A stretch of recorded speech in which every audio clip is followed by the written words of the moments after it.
आज हम financial management की स्कोप क्या है उसके बारे में स्टडी करेंगे। लास्ट टाइम हमने इंट्रोडक्शन, इसकी डेफिनेशन और फीचर्स फाइनेंशियल मैनेजमेंट के डिस्कस किए थे। आज हम इसकी स्कोप क्या है या इसके फंक्शन क्या है फाइनेंशियल मैनेजमेंट के, उसके बारे में स्टडी करेंगे। सबसे पहले स्कोप का मीनिंग क्या होता है। फाइनेंशियल मैनेजमेंट की स्कोप मतलब में उसका वर्क एरिया क्या है, क्या क्या फाइनेंशियल मैनेजमेंट कर सकता है। एग्ज़ाम्पल के तौर पे अपने क्रिकेट का गेम लेते हैं, उसके अंदर अगर कोई खिलाड़ी है तो उसकी स्कोप क्या होगी।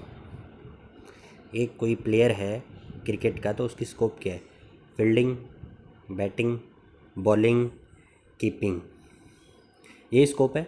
और स्कोप की कितना एरिया है उसका, वो बाउंड्री, जो 60 गज की बाउंड्री रहेगी वो उसका स्कोप है। वैसे ही फाइनेंशियल मैनेजमेंट का स्कोप क्या है, उसके बाहर वो काम नहीं कर सकता। वो प्लेयर, क्रिकेट का प्लेयर, उस बाउंड्री के बाहर उसका स्कोप नहीं है। वैसे ही फाइनेंशियल मैनेजमेंट का क्या क्या स्कोप है वो हम पढ़ेंगे। इसके स्कोप को हमने 3 पार्ट में डिवाइड किया है। फर्स्ट है प्राइमरी फंक्शन। प्राइमरी फंक्शन में जो सबसे इम्पोर्टेंट काम है वो आता है financial planning, control, acquisition of funds and allocation of funds.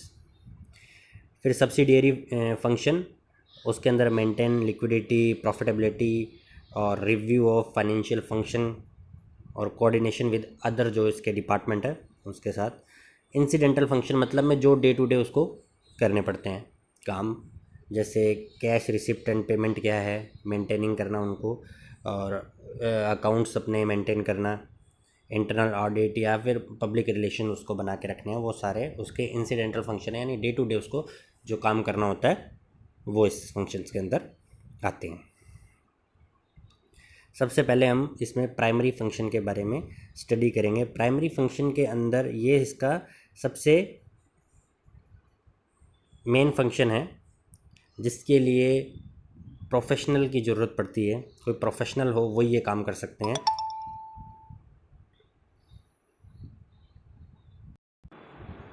जिसमें फाइनेंशियल प्लान प्रिपेयर करना, कहाँ कहाँ से हमें फाइनेंस करना है और उस फाइनेंस का यूटिलाइजेशन किस हिसाब से करना है, ये इसके मेन फंक्शन है जो कि किसी एक्सपर्ट के द्वारा ही किया जा सकता है। सबसे पहले फाइनेंशियल प्लानिंग होती है। तो अपने ने जब लास्ट टॉपिक इसके किए थे इंट्रोडक्शन और इसके फीचर्स, तो अपने ने उसके अंदर एक बिज़नेस लिया था होटल का, तो उसी को मैं कंटिन्यू करूँगा कि उसके अंदर क्या फाइनेंशियल प्लानिंग की ज़रूरत पड़ेगी हमें। फाइनेंशियल प्लानिंग के अंदर सबसे पहले उसको एक प्लान प्रिपेयर करना है कि मुझे कहाँ पे अपना बिज़नेस ओपन करना है। बिज़नेस ओपन करना है ये कंडीशन देख के प्रेजेंट में उसकी क्या सिचुएशन है, यानी प्रेजेंट में मेरे को उससे कितना बेनिफिट हो सकता है और फ्यूचर में क्या और ग्रोथ मुझे इस बिज़नेस से मिल सकती है जो मैं बिज़नेस वहाँ पे सेटअप करूँगा। ये प्राइमरी फाइनेंशियल प्लानिंग के अंदर आएगा। बेसिक जो स्टार्टिंग रहेगी कि कहाँ मुझे प्लान करना है, कहाँ मुझे बिज़नेस सेटअप करना है।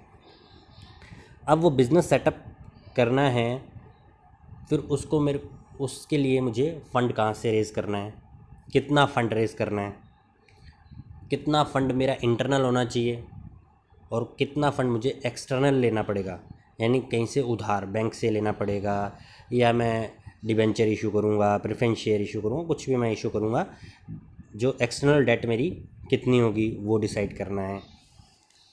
और अगर कोई बिज़नेस पहले से ही सेटअप है किसी जगह पे, तो ये चेक करना कि बिज़नेस आगे और कितनी ग्रोथ उसके अंदर हो सकती है फाइनेंशियल प्लानिंग के थ्रू। अगर लग रहा है कि कुछ चेंजेस हमको करने हैं तो वो फाइनेंशियल प्लान हमको बना के ही चेंज करना पड़ेगा कि भाई नहीं, अभी हमारा जो एग्जिस्टिंग बिज़नेस है इससे हमको ज़्यादा प्रॉफिट नहीं हो रहा, जबकि हम कुछ चेंज करें तो हमें कुछ नया अर्निंग हो सकती है। ये सारे जो काम है ये कौन करता है, ये फाइनेंशियल मैनेजमेंट मैनेजर के ही वर्क रहता है। सेकंड है equation of funds. Equation of funds के अंदर क्या रहता है कि हमें कहाँ कहाँ से फ़ंड लेना है, जो अपने ने फाइनेंशियल प्लानिंग में डिसाइड कर लिया है कि हमें किस किस सोर्सेज से फ़ंड कलेक्ट करना है अपने बिज़नेस को स्टार्ट करने के लिए।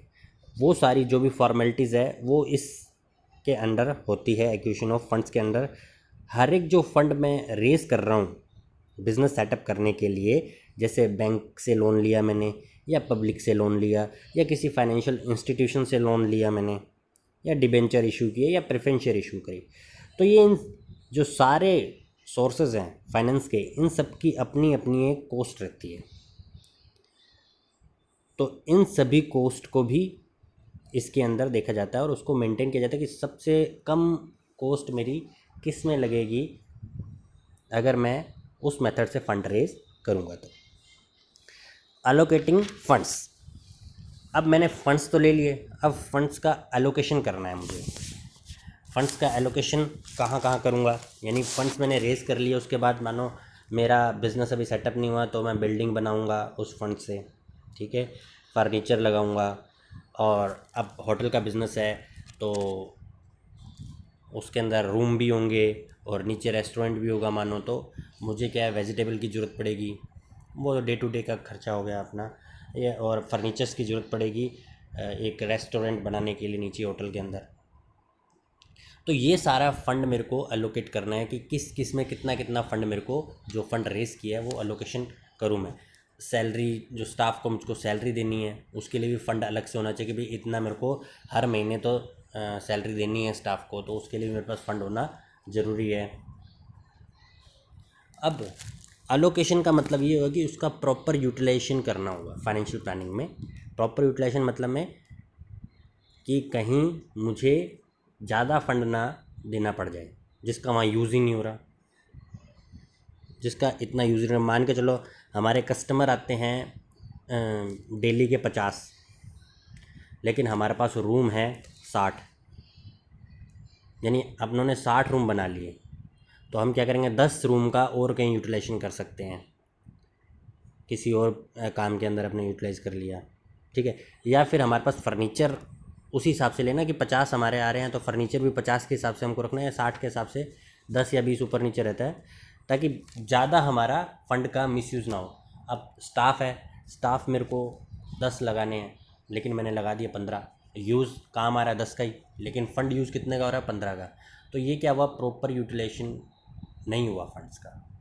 तो मुझे क्या करना पड़ेगा, फाइनेंशियल प्लानिंग के थ्रू देखना पड़ेगा कि मुझे स्टाफ की कितनी ज़रूरत है। जैसे मुझे 10 ही स्टाफ चाहिए तो बाकी 5 को मुझे निकालना पड़ेगा ताकि मेरा फंड पूरा यूटिलाइजेशन हो। अब फाइनेंशियल कंट्रोल क्या है, फाइनेंशियल कंट्रोल के अंदर जो भी मैंने काम किया है उन सब का रिकॉर्ड मेंटेन करना है, उस रिपोर्ट्स तैयार करनी। कौन करता है, फाइनेंशियल मैनेजर। फाइनेंशियल मैनेजर ये काम करेगा कि जो भी मैंने काम किया है उनका रिकॉर्ड करना और रिपोर्ट्स तैयार करना। फिर उन रिपोर्ट्स को मैं पास्ट परफॉर्मेंस जो हुई है पिछले महीने या पिछले साल उससे कंपैरिजन करूँगा। अगर कुछ गलती आती है तो उसके मैं करेक्टिव मेजर्स लूँगा कि कहाँ मैंने गलती की है। ये फाइनेंशियल कंट्रोल के अंदर आता है। अब सब्सिडियरी फंक्शंस में आता है मेंटेनिंग लिक्विडिटी। मेंटेनिंग लिक्विडिटी मतलब मैं डे टू डे जो मुझे खर्चा हो रहा है, जो मुझे अमाउंट जो चाहिए, यानी वर्किंग कैपिटल अपने बोल सकते हैं कि वो मेरे पास हमेशा रहनी चाहिए। जैसे होटल का बिज़नेस है तो होटल का बिज़नेस है, रेस्टोरेंट भी है, तो मुझे डे टू डे के लिए क्या चाहिए, वेजिटेबल्स चाहिए, ठीक है, वो होनी ज़रूरी है। खाना बनाने के लिए सामान हो गया वो भी चाहिए।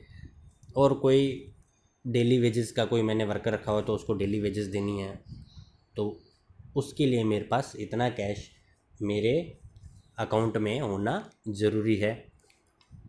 वो मेंटेनिंग लिक्विडिटी मानी जाती है। बेसिकली अपने बोल सकते हैं कि जो मेरी शॉर्ट टर्म लायबिलिटीज़ है उनको मैं फुलफ़िल कर सकूं, वो मेंटेनिंग लिक्विडिटीज़ में आता है। वो किसके थ्रू होता है, फाइनेंशियल मैनेजमेंट के through. Review of financial function, जो भी मैंने काम किया है, परफॉर्मेंस दी है, उन सब का रिपोर्ट बना के मुझे जो होटल के ओनर है उनको दिखानी पड़ेगी, यानी बोर्ड ऑफ डायरेक्टर बोल सकते हैं अपने, अगर किसी कंपनी की बात करें तो मैं लेकिन अगर अपने होटल का बिज़नेस है तो फिर उसका जो ओनर है उसको दिखानी पड़ेगी वो रिपोर्ट की क्या क्या मैंने काम किया है, और अगर वो कोई सजेशन दे तो वो मुझे एक्सेप्ट करने पड़ेंगे कि हमें ये चेंजेस करना पड़ेगा। इसके अंदर क्या है, रिपोर्ट के अंदर क्या है, जो जो मैंने बनाया, जैसे मान लो कंपैरिजन जो मैंने पास्ट परफॉर्मेंस से किया है, रेशियो एनालिसिस कर लेंगे, अपने बीईपी निकाल लेंगे कितना मेरा इसका ब्रेक इवन पॉइंट है। ये सारी चीज़ें फाइनेंशियल फंक्शन के अंदर आती हैं। Coordination with other departments, finance department जो है उसको सभी डिपार्टमेंट से कोऑर्डिनेट करना ज़रूरी है, क्योंकि पैसा उसी डिपार्टमेंट से जाएगा। तो ऐसा नहीं कि किसी डिपार्टमेंट से अपना कोऑर्डिनेशन नहीं है और उन्होंने डिमांड कर दी कि भी मेरे को 1 लाख रुपए चाहिए और अपनों ने 1 लाख दे दिए, जबकि वहाँ ज़रूरत पड़ रही थी 60,000 की या 70,000 की। तो इसमें क्या है, फाइनेंशियल डिपार्टमेंट को, जो अब होटल का बिज़नेस अपने ने खोला तो उसके अलग अलग डिपार्टमेंट कौन सा रहेगा, एक तो रूम सर्विसेज का, रूम का एक डिपार्टमेंट अलग रहेगा, ठीक है। एक डिपार्टमेंट एचआर का रहेगा, यानी ह्यूमन रिसोर्सेज, उसका डिपार्टमेंट रहेगा। एक डिपार्टमेंट रहेगा मार्केटिंग का, जो होटल की मार्केटिंग करेंगे वो। एक डिपार्टमेंट रहेगा फूड एंड बीवरेज का, जो खाने का इंतजाम करेंगे। तो ये सारे डिपार्टमेंट में कोऑर्डिनेशन होना ज़रूरी है फाइनेंस डिपार्टमेंट के साथ। मान लिया जैसे फूड वाला डिपार्टमेंट है, उन्होंने ज़्यादा रुपए की डिमांड कर ली और वो फूड लेके आ गए और वो ख़राब हो गया, यानी वेजिटेबल अपने लेके आ गए, वो ज़्यादा यूज़ नहीं आया, तो क्या हुआ, फंड का क्या हुआ, प्रॉपर यूटिलाइजेशन नहीं हुआ। इसीलिए फाइनेंस डिपार्टमेंट को सभी डिपार्टमेंट से कोऑर्डिनेशन करना ज़रूरी है। थर्ड अपना इंसिडेंटल या रूटीन फंक्शंस, ठीक है। ऐसे फंक्शन जो डे टू डे काम बिजनेस के अंदर ज़रूरी रहते हैं, डे टू डे हमारे को वो काम करना पड़ेगा ही पड़ेगा, ठीक है। वो फाइनेंशियल मैनेजमेंट के अंदर आते हैं। जैसे maintaining cash receipt and payment, यानी कि हमें आज कितना कैश आया और कितना हमने पेमेंट किया, उसका एक अपने को रिसिप्ट बना के रखनी पड़ेगी। डेली बेसिस का काम है। कैश बैलेंस अपने को चेक करना है, कितना कम हुआ आज, कितना खर्चा हुआ, कितना बकाया है, कितनी इनकम हुई, कैश बैलेंस अपना आ जाएगा। आज के अकाउंट्स अपने को बना के रखने हैं। अगर इंटरनल ऑडिट अपने कर रहे हैं तो इंटरनल ऑडिट भी इसके अंदर आता है। Public relation day to day का काम है। किसी भी बिज़नेस, होटल का बिज़नेस अपने स्टार्ट करें तो पब्लिक रिलेशन होना ज़रूरी है, तब भी हमारा बिज़नेस आगे बढ़ेगा। मार्केटिंग उसकी होगी जितनी ज़्यादा, उतना ज़्यादा बिज़नेस ग्रो करेगा।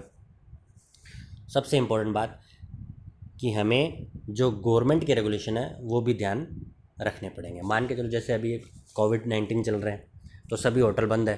अब कोई गवर्नमेंट के रेगुलेशन फॉलो नहीं कर रहा और उसने होटल खोल लिया, तो ये क्या हुआ, गवर्नमेंट के रेगुलेशन के अगेंस्ट है। तो हमको जो गवर्नमेंट के टाइम टू टाइम में जो भी रेगुलेशन आते हैं हमारे बिज़नेस से रिलेटेड, वो हमको ध्यान रखने पड़ेंगे इसमें। तो ये सारे हमारे फाइनेंशियल मैनेजमेंट का के स्कोप हैं। जॉन जे हैम्पटन ने भी अपनी बुक के अंदर फाइनेंशियल डिसीजन के कुछ फंक्शन लिखे हैं। पहला है उसका managing funds, managing assets, liquidity functions.